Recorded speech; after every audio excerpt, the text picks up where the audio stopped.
Bom, o meu tema de hoje, democracia inimiga da liberdade, eu quis apresentar esse tema em forma de pergunta, seguindo uma provocação do professor Richard Eblin, num texto que foi publicado no site do Instituto Mises Brasil, e não havia uma interrogação. No caso do professor Richard Eblin, ele fazia uma afirmação e apresentava as razões pelas quais ele acredita que a democracia é, sim, inimiga da liberdade. E eu pretendo apresentar aqui algumas posições contra e a favor, para que vocês reflitam e depois tomem alguma posição ou não, e eu vou apresentar, de certa forma, a minha também. Falar de democracia e refletir sobre esse tema, né, se a democracia é ou não inimiga da liberdade, é preciso antes pensar, né, qual é o conceito de democracia que se coloca no debate ou na reflexão, e depois qual é o conceito de liberdade. Porque dependendo do conceito que se utiliza, a democracia pode ser maior ou menor inimiga da liberdade, ou pode ser amiga da liberdade. Então tudo vai depender do seu ponto de partida teórico.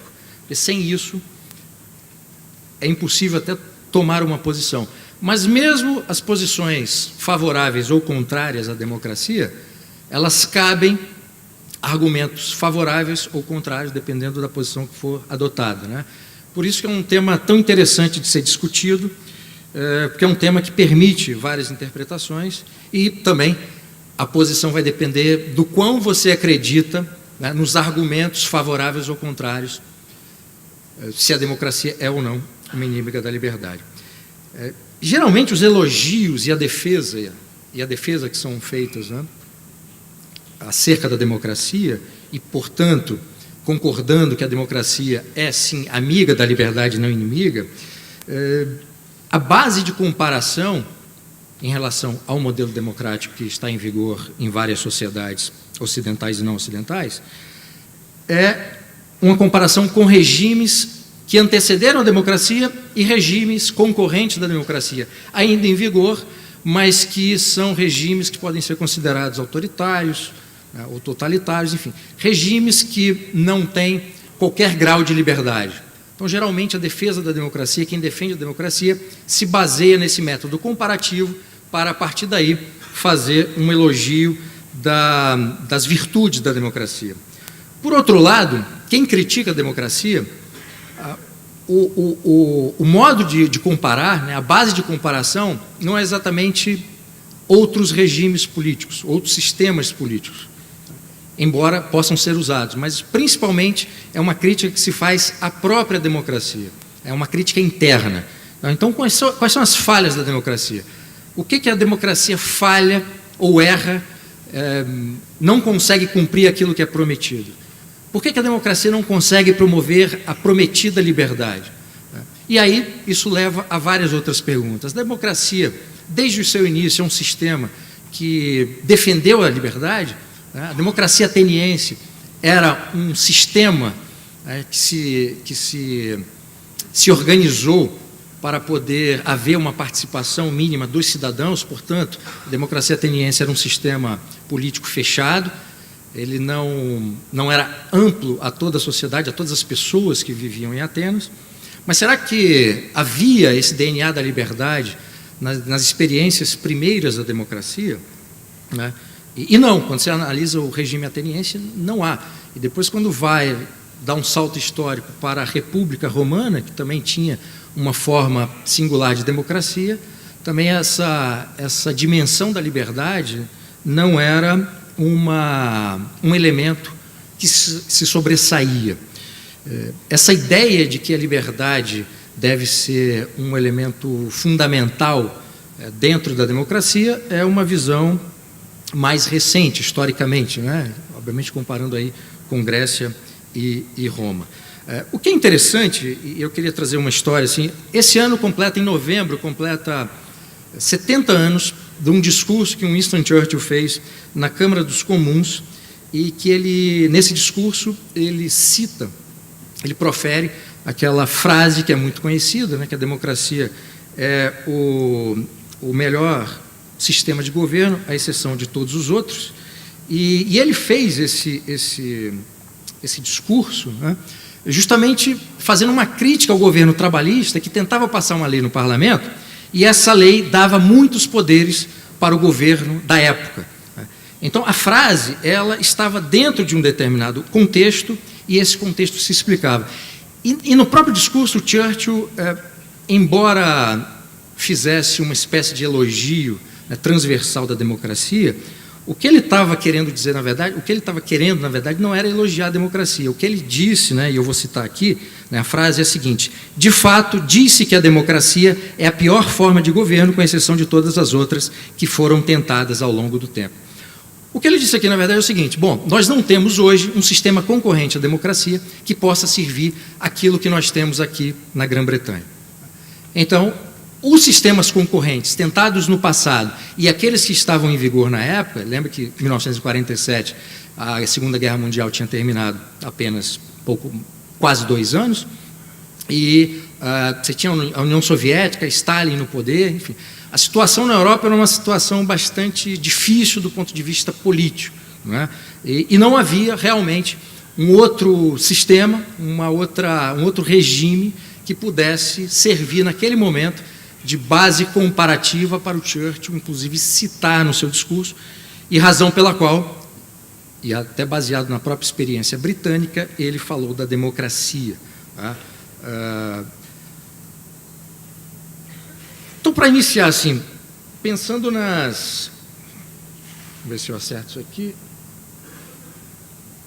Pensando, então, nessa parte inicial do que eu falei, o conceito de democracia, a defesa da democracia, ou se a democracia premia ou não a liberdade, se é amiga ou não da liberdade, depende da concepção de democracia que cada um de nós trabalhar. A partir disso é que é possível fazer o elogio ou a crítica.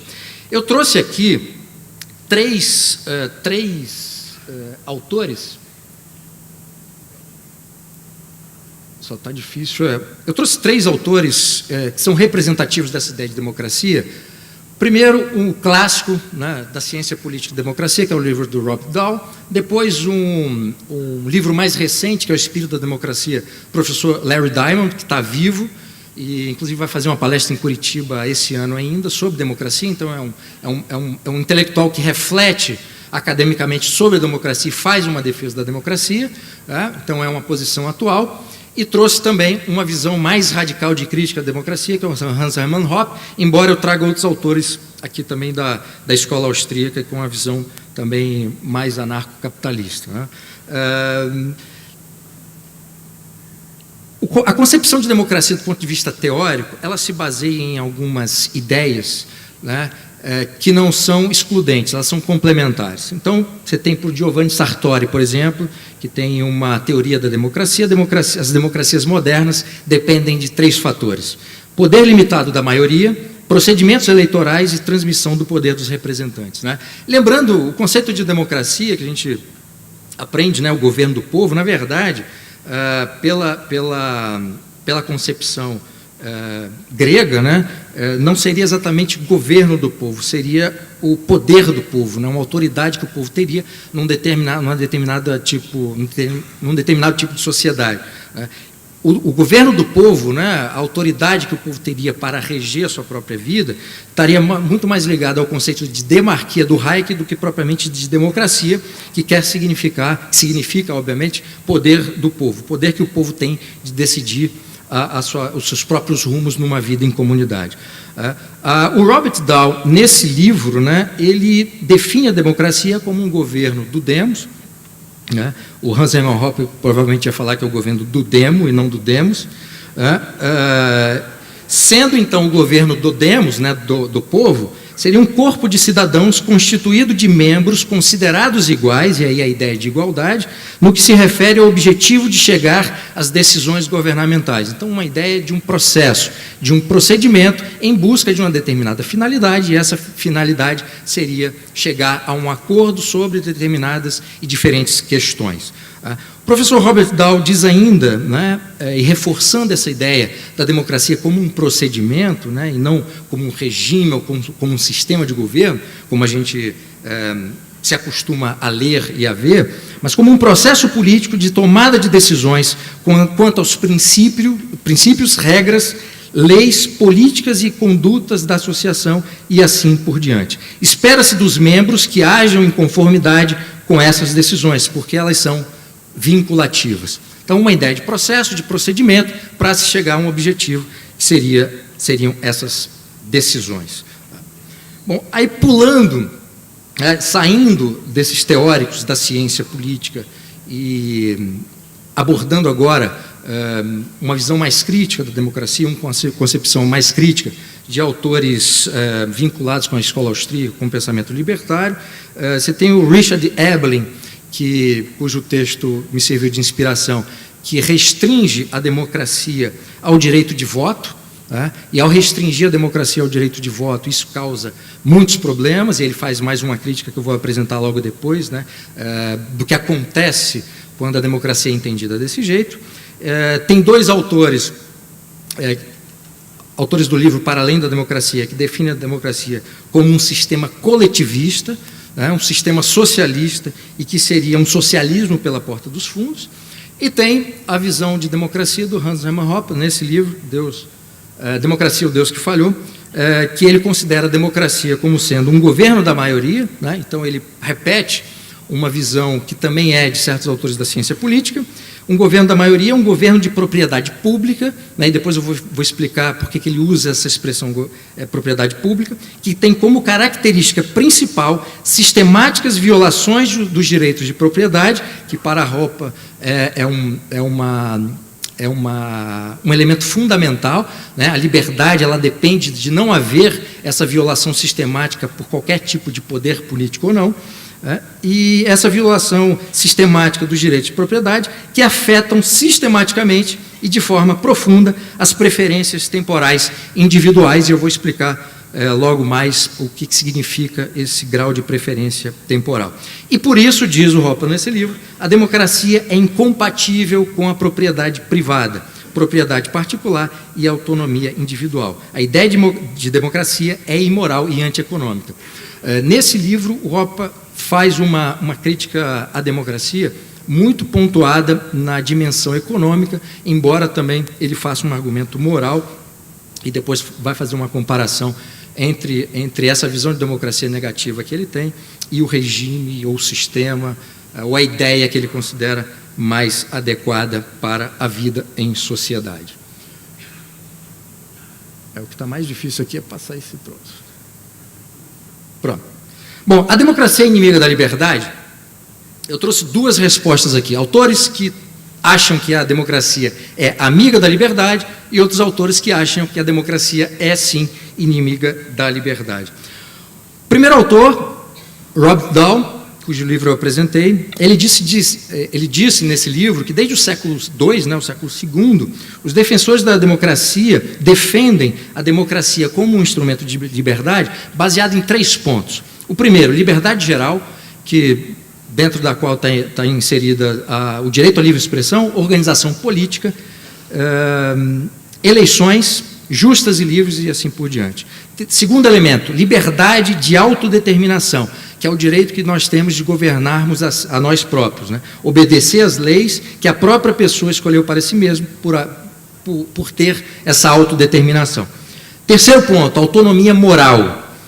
Por pessoa moralmente autônoma, o professor Robert Dahl se refere a alguém que se decide quanto a seus princípios morais em relação às decisões que dependem significativamente deles, após um processo de reflexão, deliberação, análise e ponderação.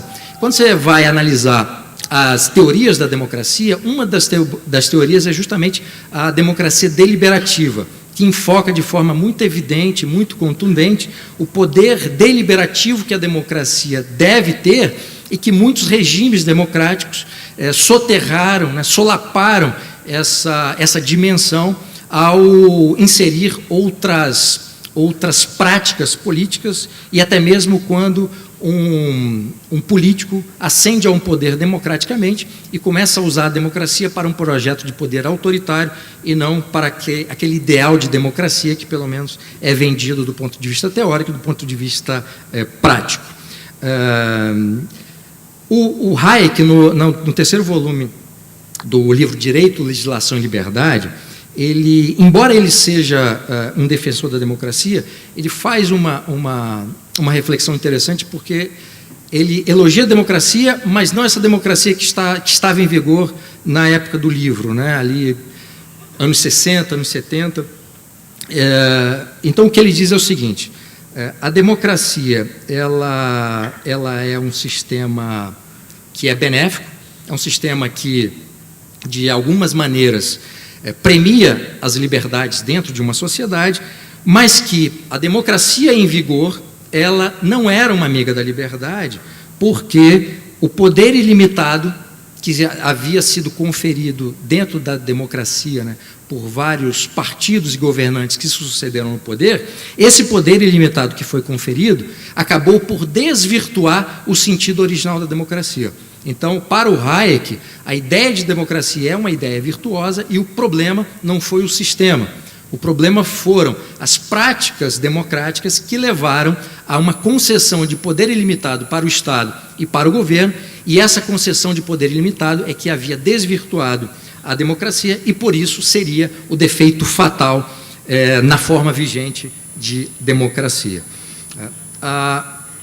Um outro autor que agora defende a liberdade, a democracia, como sendo inimiga da liberdade, é o professor Richard Eblin, que diz que democracia é a liberdade de simplesmente votar a favor ou contra uma proposta ou um candidato e depois aceitar a decisão da maioria. E aceitar a decisão da maioria é uma crítica que o Eblin faz nesse artigo, porque se aquela minoria que for vencida nessa votação não aceitar a deliberação da maioria, o que acontece é que o Estado vai usar todos os meios de coerção possíveis para submeter aquela minoria que não aceitou a decisão da maioria. Isso é um problema sério sempre na democracia, porque se a democracia é um procedimento, e nesse procedimento a regra é, se a maioria decidir, a minoria tem que aceitar, e é submetida, né, ao peso dessa decisão e também submetida posteriormente à obrigatoriedade, né, ao efeito compulsório dessa decisão, portanto, a minoria insatisfeita, a única forma que tem para se posicionar contra é tentar utilizar os mecanismos legais, estou falando do que nós temos hoje, utilizar os mecanismos legais para refazer aquela posição, para alterar aquela decisão que foi feita, ou perseguir determinadas decisões, ou até mudança de legislação, que tente, de alguma forma, minorar o impacto, né, daquela decisão que foi adotada pela maioria. Então, esse aparato de coerção, né, que está nas mãos do Estado e que submete essa minoria, é vista pelo professor Eblin como sendo um ataque às liberdades.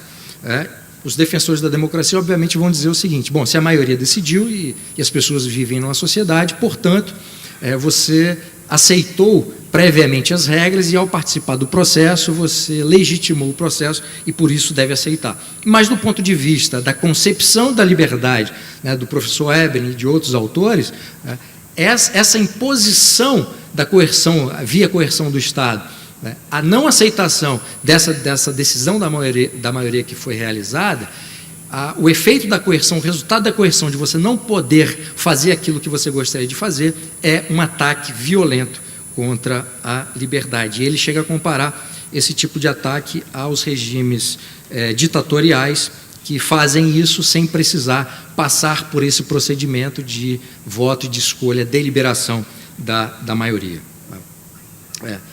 Os autores que eu citei aqui do livro Para Além da Democracia, que é o Frank Carsten e o Carol Beckman, eles acham também que a democracia é inimiga da liberdade, porque eles dizem o seguinte: a democracia parlamentar leva à burocracia, à estagnação, compromete a independência, compromete a liberdade e também compromete o empreendedorismo, além de levar ao antagonismo, a intromissão, letargia e gastos descontrolados. Nesse livro, o que é interessante da crítica que se faz, concorde-se ou não com ela, é que, ao contrário do que a gente normalmente vê no debate público e, em certa medida, no debate teórico, eles fazem uma crítica do próprio sistema democrático. Eles dizem o seguinte: não adianta você trocar simplesmente as elites que estão no poder, porque as elites serão substituídas, mas o sistema, que é por si só defeituoso, ele vai fazer com que aquelas elites políticas ataquem as liberdades, mesmo que as elites políticas tenham a liberdade como norte ou programa de governo. Então, é o próprio sistema que tem uma falha estrutural, e essa falha vai conduzir, inevitavelmente, para aquela sistemática violação dos direitos e das liberdades que o Hoppe diz no livro A Democracia, o Deus que Falhou. E, por isso, né, ele vai definir, esses dois autores vão definir, né, a democracia como sendo um sistema coletivista, um socialismo pela porta dos fundos. E, por isso, a democracia não significa liberdade. Nesse livro, eles têm um tópico também que é muito interessante, que eles apresentam vários mitos acerca da democracia. O mito 9 é que a democracia é equivalente à liberdade e tolerância.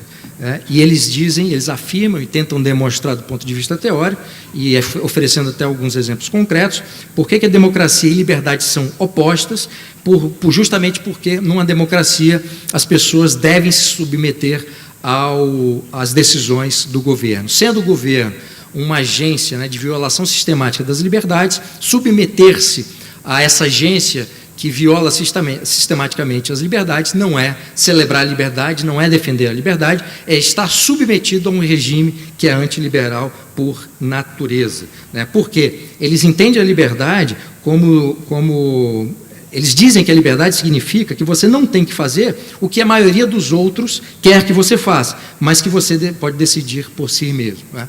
E como eu falei, quem defende a democracia vai dizer, bom, se você vive numa sociedade, se você tacitamente concorda com essas regras, você terá que sofrer os efeitos da decisão contrária àquilo que você gostaria que fosse.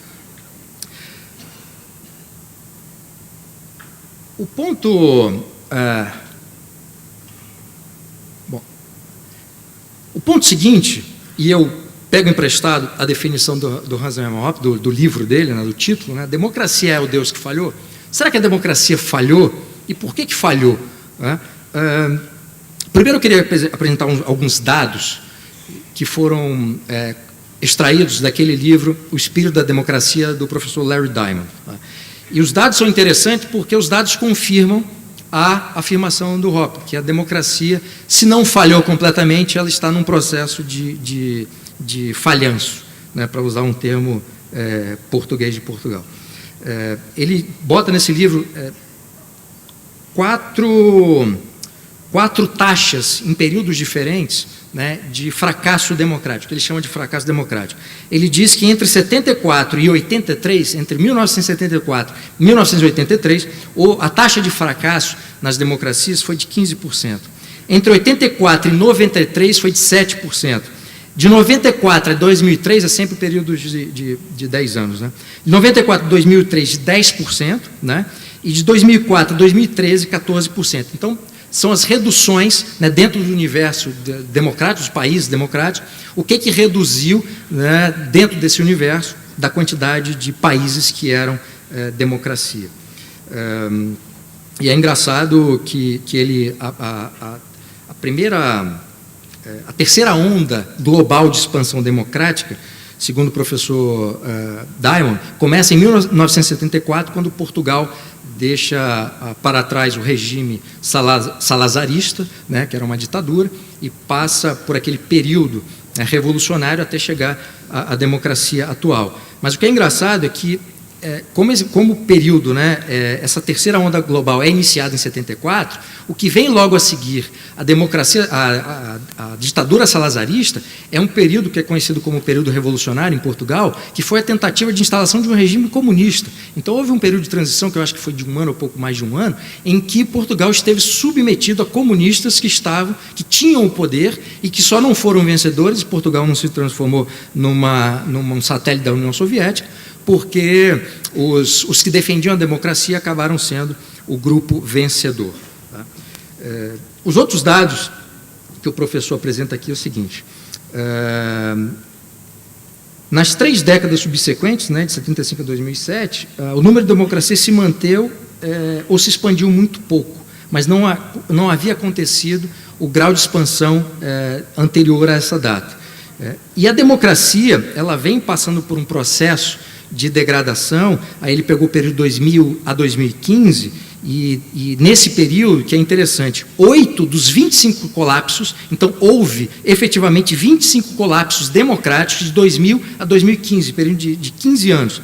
Desses 25 colapsos democráticos, 8 foram provocados por golpes militares, né? E é engraçado, em 2017 ainda tem gente no Brasil que defende intervenção militar, né? Sendo que a própria história brasileira é uma história que começa, o regime republicano pelo menos, começa com um golpe militar, e a partir de então a gente teve outros golpes, e sempre o que vem a seguir ao golpe é mais concentração de poder, é mais estatismo e, portanto, é menos liberdade.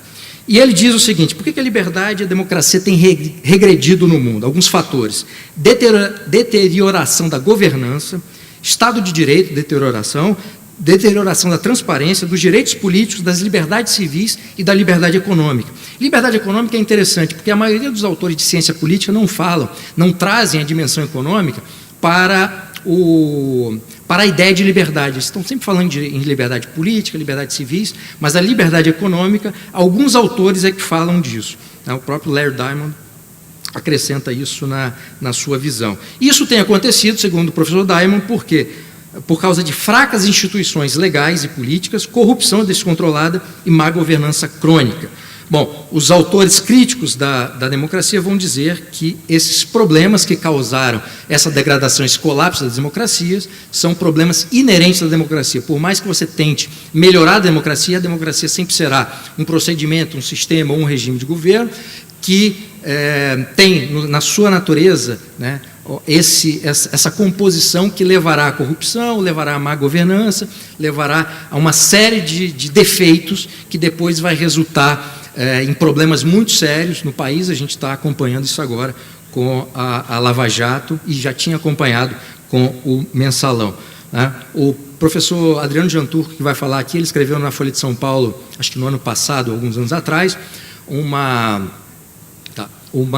artigo falando da ciência política, como é que a ciência política conseguiria explicar a corrupção no Brasil, e o professor Adriano Janturco dizia justamente isso, assim: o sistema, quer dizer, o problema é o sistema, não adianta você trocar elites, porque se você tem um sistema que permite esse tipo de coisa, os piores que estão dentro do sistema vão usar esses elementos, né, para poder premiar o partido, um grupo político, empresários, amigos, etc. Então, tudo isso que a gente está vendo com a Lava Jato, toda essa crise política, a crise econômica que foi causada por política e não por uma crise da economia, né? A gente vê sempre a mão do Estado, né? A mão peluda do Estado. É sempre governos diferentes adotando medidas que fazem com que o Estado tenha ainda mais poder do que tinha, e esse controle, obviamente, tem um preço, né? E quem não quer ser submetido a esse controle, e quem não quer ser atrapalhado por esse controle, qual é o recurso, qual é o instrumento que tem à mão? Corrupção, favores, etc. Né? Emprestar jatinho para a pessoa dar depoimento na Polícia Federal, esse tipo de coisa que a gente não vê no Brasil, né? Bom, passando então para... Aqui um gráfico da Economist que mostra a situação da democracia em vários países do mundo. Eu peguei só a do Brasil, né? No Brasil, segundo a Economist, nós temos uma democracia defeituosa, né? E todos os verdinhos ali mais claros, a exemplo do Brasil, são considerados democracias defeituosas, né? Apesar de tudo que se vê aí em defesa da democracia, a gente tem esse problema. Para encerrar o último tópico, né? Nós vimos, eu tentei apresentar algumas, pelo menos, visões da democracia, algumas positivas, algumas negativas, né? Mas uma preocupação que eu tenho como estudioso da política, né, e lendo autores com visões tão distintas, né, e essa discussão interessantíssima sobre o que é liberdade e se a democracia, esse conceito de democracia é ou não amigo da liberdade, é que... E aí eu volto àquela consideração inicial do Winston Churchill, né? A democracia é o melhor sistema de governo, com exceção de todos os outros. A gente está sempre discutindo, né, os teóricos, os intelectuais, se a democracia é melhor ou não do que outros sistemas concorrentes. A gente está sempre discutindo se a democracia, ela, por si só, quais são os problemas e se esses problemas são sanáveis ou não. E eu não vejo autores na ciência política, né, e eu vou apresentar um deles aqui, tentando pensar, né, não são muitos, são alguns, tentando pensar alternativas virtuosas à própria democracia, que eu acho que é uma reflexão que a gente tem que fazer, porque se nós temos um sistema que tem falhas sérias, que mostrou que tem pontos positivos, mas mostrou que tem pontos negativos, e esses pontos negativos, em muitas dimensões, acabam anulando, neutralizando ou até atrapalhando que essa parte benéfica da democracia ela emerja e funcione da forma como teoricamente pelo menos foi pensada, se a gente encerra a discussão no conceito de democracia, na sua aplicação, tal qual temos hoje, e nos concorrentes, ditadura, regimes autoritários, né, o regime chinês, que ainda está em busca de uma definição, né, que eles conseguem manter um regime de uma certa liberdade de mercado, mas é uma certa liberdade de mercado que é controlada pelo partido que desenvolve um regime totalitário dentro do país, né? Mas eu acho que não há ainda um esforço mais abrangente de reflexão sobre se somos ou não reféns da democracia e o que a gente pode pensar a partir disso. A gente vai continuar repetindo a frase do Churchill, quer dizer, a democracia é o pior sistema de governo, mas é o melhor que existe, por isso vamos tentar corrigi-lo, ou o que é melhor é nós já iniciarmos um processo de reflexão para, a partir daí, pensar em novos modelos, em novas alternativas, em novos procedimentos, que podem ou não ser inseridos dentro da própria democracia, mas aí será um novo tipo de democracia, e sendo um novo tipo de democracia, eu nem acho que poderia se chamar democracia. Então, quais são as questões que nos são colocadas hoje, baseada nessa pergunta que eu faço, se somos ou não reféns da democracia? O que nós temos que fazer a partir disso? Aprimorar a democracia? É possível? Como? De que forma? Essa parte não virtuosa, essa parte defeituosa da democracia, é possível corrigi-la? É possível eliminá-la? Como é que se faz isso? Mantém-se o procedimento democrático, mas as formas de governo elas têm que ser alteradas radicalmente? São reflexões que precisam ser feitas urgentemente. Outra posição, o próprio professor Robert Dahl, embora seja um teórico e alguém que faz a defesa da democracia, ele próprio lançou um livro, quer dizer, escreveu um livro propondo uma versão mais aprimorada da democracia, que já não era democracia, era poliarquia. Então são dimensões diferentes, algumas das quais já fazem parte da própria democracia, mas ele tentou refinar essas dimensões para que aquilo funcionasse. Então o próprio defensor da democracia, Robert Dahl, propôs uma nova forma para substituir a democracia, que seria a poliarquia. O professor Hayek, Friedrich Hayek, no seu livro Direito, Legislação e Liberdade, volume 3, ele propõe uma alternativa à democracia, que seria a demarquia. Mas o que é interessante, eu citei aqui, a ideia de demarquia do professor Hayek, ela tenta ser resgatar aquela ideia original da democracia, que foi sendo desvirtuada ao longo do tempo. A outra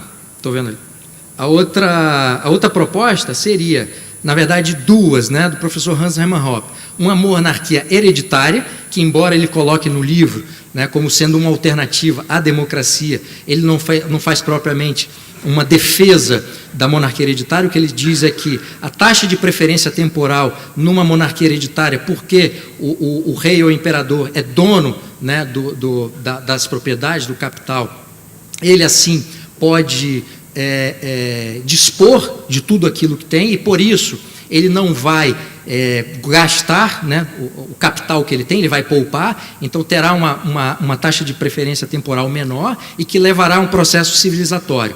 Por outro lado, o governo democrático, que é exercido pelo zelador, que são os políticos, ele levaria a um processo descivilizatório, justamente porque, como ele não é o dono dos meios de produção, não é o dono do capital, não é dono dos meios de produção, não é dono do capital, não é dono dos bens, né, do Estado, então a possibilidade dele gastar isso, dele gastar essa poupança, ou de não fazer poupança, ela está toda aberta, a mentalidade é completamente diferente com relação ao que faz um rei ou um imperador. E a grande proposta do Hans Hermann Hoppe é um sistema de ordem natural. Aí a abolição do Estado, não haveria governo, as sociedades viveriam numa sociedade de leis privadas, cada um contrataria o que quisesse e, portanto, não haveria uma violação sistemática aos direitos das pessoas na sociedade, não haveria uma violação sistemática aos direitos de propriedade. Essas são as visões, algumas visões que eu tentei trazer para contrapor dois argumentos. Da minha parte, o que eu acho é que a democracia tem problemas muito sérios. Eu não sei se esses problemas são sanáveis a ponto de salvar a democracia. Eu sou um daqueles que defende a ideia de que a gente precisa deixar de se tornar refém da democracia e começar a pensar num novo sistema, mas não um sistema que seja construído de gabinete. É pegar a experiência social e, a partir dela, assim, bom, o que funcionou na experiência social que premia a liberdade, e de que forma que a gente pode colocar isso e pensar num sistema e, a partir disso, construir algo que seja minimamente orgânico. E, por isso, eu não estou defendendo nada de construir uma tese, dar um golpe de Estado e implantar uma ideia de governo que premia a liberdade. Não é isso. É pegar a experiência concreta humana e, a partir daí, promover reflexões para a sociedade e a própria sociedade verificar de que forma que poderia encontrar procedimentos, regimes, formas de governo que atendessem à sociedade e não pudessem servir de instrumento, de arma para um partido político, para elites políticas que ascendem ao poder, ou para um agente político autoritário que ascenda ao poder e transforme a sociedade toda em refém do seu próprio Estado e do seu próprio governo. Muitíssimo obrigado.